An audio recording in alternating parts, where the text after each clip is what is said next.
maths here. They are, let's see, yeah, Atletico cannot catch them. Is that how you do math? That's it.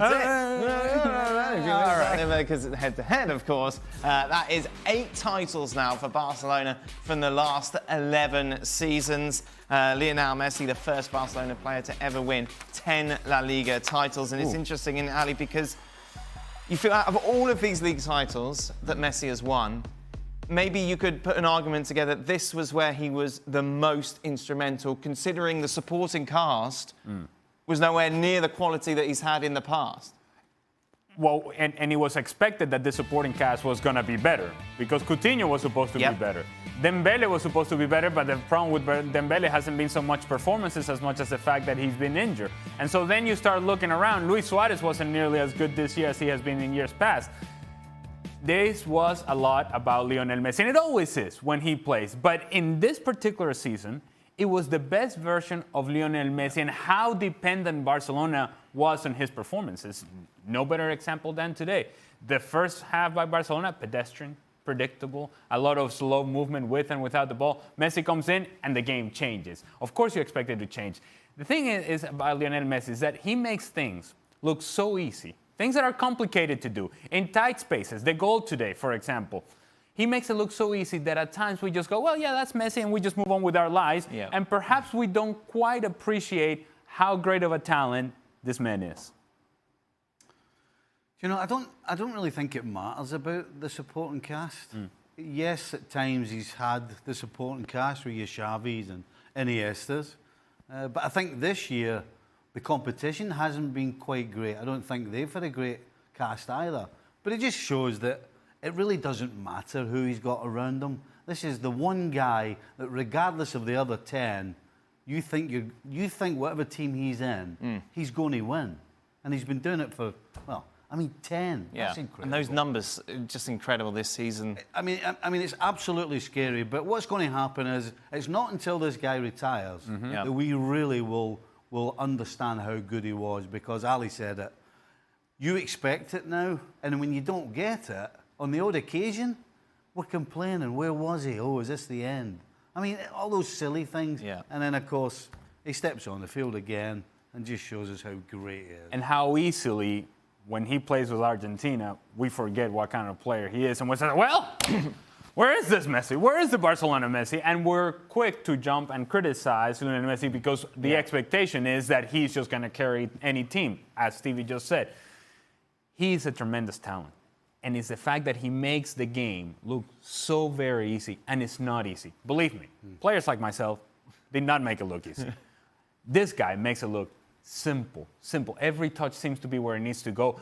Every decision seems to be what it needs to be. And then once he gets into the final third, where everybody's flying and everybody's going at 1,000 miles per hour, he slows everything down in his mind and is able to make decisions that end up in goals and does it weekend after weekend. That is some kind of talent. Paolo with us. Paolo, we're going to talk to you about Italian football. Be rude not to get your comments on Mr. Messi. Well, I don't know what else there is to say on top of what the guys have just said. In my opinion, he's the best footballer I've ever watched in my lifetime. Of course, I can't comment on the many, many decades of football that happened before I was around, but I think he's head and shoulders above anyone else that I've seen. And I include Cristiano Ronaldo in that. Cristiano Ronaldo is an incredible goal scorer and also a unique talent of the likes of which we will not see again for a long time. But to me, Leo Messi does things with a football that I just think are unparalleled. Twitter mentions are going to be fun, Paolo, for the next 24 hours from the Ronaldo fans. It's going to be great. Also, a big day for Arturo Vidal. Interestingly enough, he has won 8 straight league titles, of course. First one with Barca, Bayern, the 3 before that, and Juventus, those 4 straight wins. But AC Milan, of course, in action tomorrow, taking on Torino. A win for them would leapfrog them back into 4th. Paolo, it's a given. Inter are going to be in the Champions League. It's all about that 4th spot, but it's going to be tight, isn't it? Yeah, I wouldn't have said it was a given that Inter got in until now. I think the last couple of weeks getting through, even with only a draw against Roma and Juventus, probably enough to put them safe in there. Milan have really struggled lately. Both Milan and Lazio have, of course, who met in the Cup in midweek. And I think that Roma all of a sudden do look like the team who have momentum's an easy word to use, but they have form on their side. They're playing well. Claudio Ranieri has done the thing which Claudio Ranieri does when he's brought into these situations. He's fixed the defence first, he's made things tight to the back, and then he's gone, OK, now we've done that, and we can start building more expansive football going forwards. And I think you look at this game, even getting something out of a player in Javier Pastore, who was sort of one of the almost the great albatrosses around the neck of this team all season. The guy who they spent too much money on, who didn't fit the system under Eusebio Di Francesco, who generally was sort of the symbol of everything that was wrong with Monchi's spending plan. Well, Ranieri's even getting something out of him right now, getting an important goal. It just feels like a team that's going to do enough to get across the line, whereas Milan, again, that cup game against Lazio, you see Gennaro Gattuso going to a back three, changing his tactics because he knows the midfield hasn't been working, but it feels a bit desperate. It didn't work. And again, it feels like a manager reaching for and scrabbling for different tactical solutions this late in the season is not a good look when you're this much in a battle for fourth place. No pronunciation problems on the Serie Awesome podcast. Be sure to download the latest one. Man bun. Look at that man bun. Goodness, that's powerful. In the Premier League today, it all started with Tottenham taking on West Ham. Tottenham, of course, undefeated ahead of Arsenal. Gentlemen, you've stated for quite a while now that you have no doubts that Spurs will be fine. Considering what happened today, does it put an element of doubt in your mind? No, right. It does not. And it's very simple. It's not so much about Spurs, who have been very vocal that I do not trust this team. It's more about the fact that I certainly don't trust the other ones either. And they won't get enough results to trouble Spurs. So Spurs, by default, they're still in the top four. Exactly what he said. No, I think they would have solidified it. It would have been done and dusted had they won. But I still think they will be in the top four. Manchester United-Chelsea, of course, is the big game tomorrow, which will have big relevance on who will finish in the top four. Stevie, you've went for a Chelsea victory, I believe. Yes, I have. Ali, you've gone for a Manchester United win. Ooh. So let's bring in Paolo, shall we, to get his views on this game and who you think is going to finish top four, Paolo? I think the only verdict I can offer now to make it all even-handed is a draw, which actually is what I had independently written down before I knew that was the prediction. Show us your workings. Well. So Where is it? It's going to be draw Where did you write it down? Well, I think Chelsea are playing better football right now. I mean, it's pretty crazy that Manchester United haven't scored an open goal, a goal from open play in something like 9 hours now. But Chelsea are away from home. They have just lost Hudson-Odoi, I thought was playing really well prior to that. I think United have enough to stifle them and get a draw at home, but I think it'll be Chelsea who take fourth spot when it's all said and done. Right then, let's take you through what else happens. A good day at Southampton. And it's really all gone wrong for Dortmund in the last 10 games. Yes, they've won 6 of them, but the problem is when you're trying to battle Bayern and they've won 9 and just dropped 2 points out of a possible 30, you can see why it will be Bayern once again winning the title unless something miraculous happens in the next couple of games. Of course, we'll be looking back at Bayern's match away against Nuremberg on the next edition of the show, plus talking United-Chelsea. This week, of course, all about the Champions League. Spurs against Ajax on the Tuesday, Barcelona, Liverpool on the Wednesday. Let's focus on that game at the Camp Nou first. A lot of questions about Roberto Firmino and his fitness. This is what Klopp had to say. Bobby trained yesterday completely normal. It was not high intensity. It was just, we had to work on set piece a little bit and here and there a couple of things. And then obviously, I didn't see it in training because after training, and it happened obviously in the last situation of the training, and he felt the muscle a little bit. Now that's the official diagnosis. Has a small tear in a very small muscle. So apart from the word tear, everything else is positive. Yeah, it's Bobby. So he might be ready for Wednesday, but we don't know obviously in a moment. But because it's him, it's rather likely than not. But we will see. So it's of all the bad news you could get, it's pretty much the best, but it's still bad enough that he couldn't play tonight.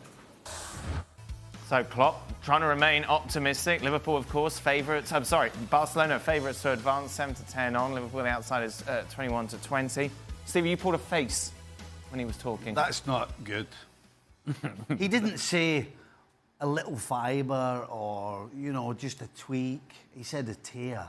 Mm-hmm. I mean, that puts a bit of It's a different spin on it completely for me. I don't like the sound of But that. he says he's going to play. He says, Bobby, it looks likely he's going to play. Listen, when the press are talking to you as a coach, Dan, you really don't want to tell them the truth. Right. You're always trying to kind of cover things a little bit. And if he thought Bobby Firmino was going to play, he would have probably just said, look, he's got a wee knock, but it'll be fine. Right. But when you start going into detail and start using words tear, that scares me. There's no such thing as a little tear when it comes to a muscle injury. Yeah. When there's a tear, and so therefore the only way to recover from that is rehab and rest and all these other things, because you need the muscle to heal. I don't think the ideal situation for Liverpool is trying to have this muscle heal while in the semifinals of Champions League. Sure. That's not the way to recover from it. If somebody gives you a deep bruise, it's now a matter of handling the pain. Correct. Okay. That's the difference between a bruise and a tear. A tear, you can't play. You can't do it. Paolo, who have you got going through in this one? I've got Barcelona going through, but I certainly don't think it's a sure thing. I sort of always say when you get to this stage of the competition that timing becomes so important, having everyone in the best condition you can have them in, which is why, exactly as the guys have just been saying, with players important as Firmino picking up an injury, we'll find out how serious an injury it is, but any kind of injury right this close to the game is incredibly frustrating for Liverpool. Meanwhile, of course, Barcelona get to leave Messi on the bench for most of their game, bring him on, get the win anyway, seal the league title, have that feel-good factor going into the game. It feels like little factors that can mean a lot at this stage of a long season. But yeah, I have Barcelona's favourites, but that doesn't mean at all that I think it's out of the question that Liverpool get through. Meanwhile, Ajax are slight favourites now to advance the Champions League final. A big contributing factor to that is, of course, the growing list of injuries for Spurs. Just reminding, who won't be available. No Kane, no Winks. Sissoko's a major doubt. Lamela, Aurier out as well. And let's not forget, add to that as well, Son is suspended for the first leg. So Ajax favourites, is that fair, Paolo? I don't know if I'd have Ajax's favourites go through. I think, again, it's a really tight tie. When I saw I guess not the draw, when I knew these two were playing each other, my instant reaction was that Tottenham are it's a good matchup for them, not because Ajax aren't brilliant, because they have been all tournament, but I think that Tottenham do what Ajax do well themselves and are better at finishing. Now, that's before you take into account, well, no Harry Kane and no Son in particular. I think that is a really sort of big loss for the first leg, and perhaps could prove sort of critical in the balance of the tie.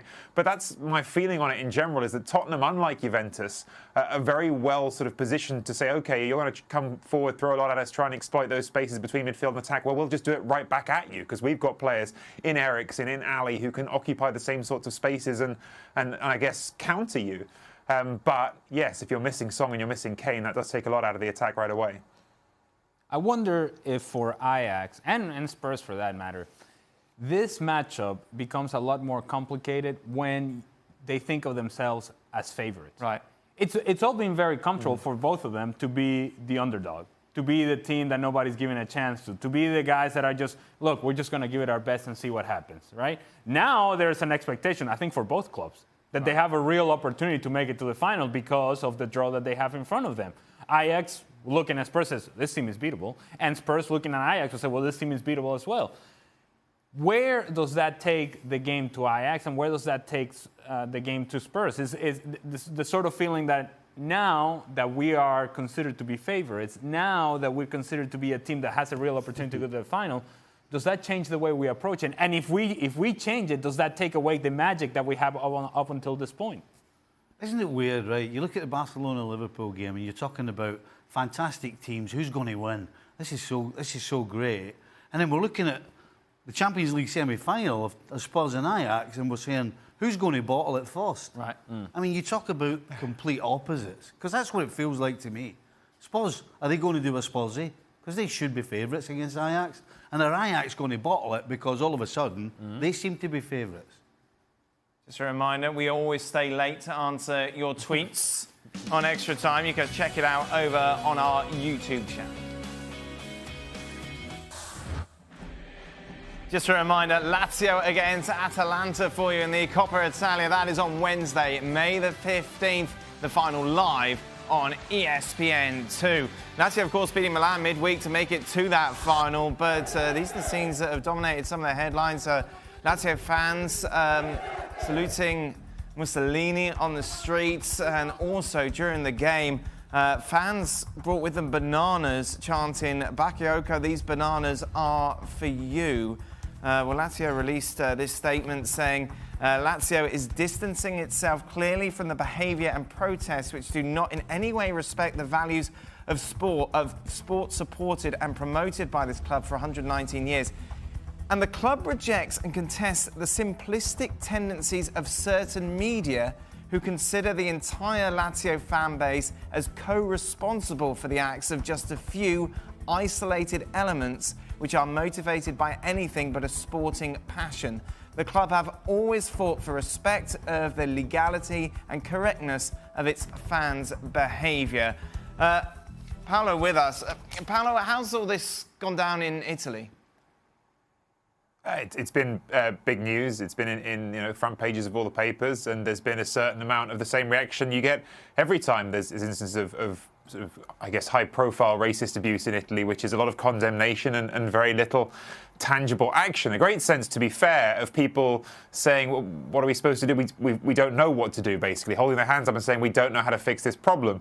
And there's an extent to which you have to accept it's a societal problem, not just a footballing problem. Football cannot, for instance, stop the first part of what we just saw, which is people from congregating in a street and holding up a banner to Mussolini. They could be wearing Lazio shirts or they could not be wearing Lazio shirts. The fact is it's outside a football stadium, so you can't control people's behaviour in that arena. I think you could certainly turn back on that Lazio statement and say, well, OK, maybe it isn't the majority of Lazio supporters, but it's certainly a very persistent and present minority who have been guilty of offences against, in particular, the Jewish community for years, going back to the 90s and beyond. And has the club, if it is really saying, look, there's just this minority of protesters, there's this minority of difficult people, has the club done enough to identify and eliminate them? If they're a smaller group, as the club would like you to believe it is, then surely that should be a very achievable goal. And I think that sort of, unfortunately, that sort of last line of the statement, that sort of constant turning it back to, hey, don't blame us, is indicative of something. There's always this desire to say this is somebody else's fault and not take responsibility for it. Yeah, that's the thing that certainly struck me from that statement. It was like, why are you focusing on these idiots when all the rest of them are being nice? It's like, well, wait a minute, you're responsible for everyone as a club, and inevitably, if your fan base, no matter how many, bring bananas purposely into a match to then abuse a black player, this is something the club should address straight away and not kind of dance around it by, but look, everyone's behaving over here. Yeah, absolutely. And there's a lot of this, again, I would argue in Italian society and culture politically, unfortunately, as well as in football, this idea of, oh, well, we might have done something wrong or someone associated with us has done something wrong, but look, they're doing something wrong too, and it isn't just us or it isn't us who's responsible. There's a lot of this sort of desire to make sure the blame doesn't fall on you rather than actually attempting to address the problems, I feel like. And you could talk about even what happens in the context of the match itself, and afterwards Leonardo sort of waited a day, director at Milan, obviously, before coming and talking to the press and expressing his disappointment that the game wasn't suspended when Bakayoko was being abused, and pointing out that subsequent to Kalidou Koulibaly being abused by Inter fans in a game earlier this season, they did change the rules with regard to the referee's powers to stop a game. The referee in Italy does now have the power to suspend a game and bring all the players to the centre circle at the first sign of racist abuse. And he was saying, well, why didn't that happen? Now, look, in fairness, I'm willing to defend any referee who feels like this is a live match when I have a lot to focus on, and maybe that wasn't a thing that he individually was aware of going on. But there's constantly this sort of sense in Italy of the buck being passed to somebody else. So now it's the referees, going to want to pass the buck to the person in the stands who's in control of public order, saying, well, why isn't he stopping it? The person in control of public order says, well, the referee's got the first power to stop it. There's always somebody else who you can say should be taking responsibility for this. And the lack of clarity in those things is a part of the problem. But I think in the first instance, it's certainly clear that Lazio's supporters, again, this doesn't mean every single Lazio supporter is a racist or is guilty of racist chanting, but Lazio's support base has a consistent history of being involved in these sorts of incidents. And at that point, you do have to look at the club and say, well, what are you doing to stop it? No more. Back to him, was that this chanting started after Ken's celebration, and it was only a very small minority of fans, and the protocols in that situation, that's what they have, is a fine. That's what he's supposed to do. So again, a lot of following the book, a lot of saying, well, this is what the book says, and so this is how we treat it. And I think a real lack of sort of sensitivity to the big picture here and the greater problem that is going on inside of Italian stadiums, and again, I want to say buck passing, a refusal of anyone to say, okay, well, we're going to take responsibility for creating a coherent plan to address this. Thanks for the insight, Paolo. Just a reminder, Italian football continues tomorrow. Torino taking on AC Milan. That game live here on ESPN Plus at 2:20 Eastern. Ali, of course, is in Dallas this week, going through some of the VAR motions with the officials. In particular, of course, the one that Zlatan called out the referee on a couple of weeks ago. Be sure to check that out over on the website. And Ali was given the opportunity to go into the hot seat himself. Oh. We're here at the VAR simulator. Howard, take us through what we're seeing. So what we've got here basically, Ali, is exactly the same setup as you'll see in a video operations room in an MLS stadium. We've got an operator, we've got the VAR and the assistant VAR. Super now. I can't promise you a job. We'll see. What you're watching is live. I like my job. Live footage of an MLS game. Your job as VAR is to watch the live feed. You're here primarily to step in and check when one of the 4 reviewable plays happens: a penalty kick, a direct red card. I'm still watching, Howard. It's not like I'm ignoring. I'm watching. A goal or a mistaken identity. What you've also got access to is replays of the footage. And when something happens, what do I do? So when something happens, you're going to look down on the 3-second delay for another look. When you look to that, if you think it needs more investigation, you're going to hit this button which bookmarks the situation. It clips it for us. So we're going to see a situation here, and so you've seen a tackle which has caught your eye. So yes, it has. You broke my button. So I'm watching live play because there's still some confrontation taking place. What are you looking for? You're looking for... Right. I'm looking for the best angle that gives me conclusive evidence that the referee has made a mistake or has missed the opportunity for a red card. And so therefore I'm going to tell the operators to say, you know what? But if you show me camera 7. Okay. So what you can do now, Ali, you know the referee's shown a yellow card. That's the on-field decision. Okay. So your job is the showing of a yellow card clearly wrong? And I can slow this down, right? Exactly. So you can use different speed. You can zoom in. So I can say to my operator 25%, right? Correct. You can watch it as many times as you want, but don't forget, we're dealing with clear and obvious errors. So if you're watching it too many times before you make your decision, that's telling me that it's not clear and obvious. So what have you seen in this situation? I have seen that this guy's lunging, he's late, he's not playing the ball whatsoever, and he's going to the knees. To me, this is 100% a red card, and I want to get the attention of Armando and say, you might want to take a look at this. You're going to send that referee then to the review area at the side of the field. The referee then looks at the screen. You're going to send the referee the angles that convinced you that the non-showing of a red card was a clear error. You can show the referee at whatever speed. You have to be careful with slow motion. Sometimes the game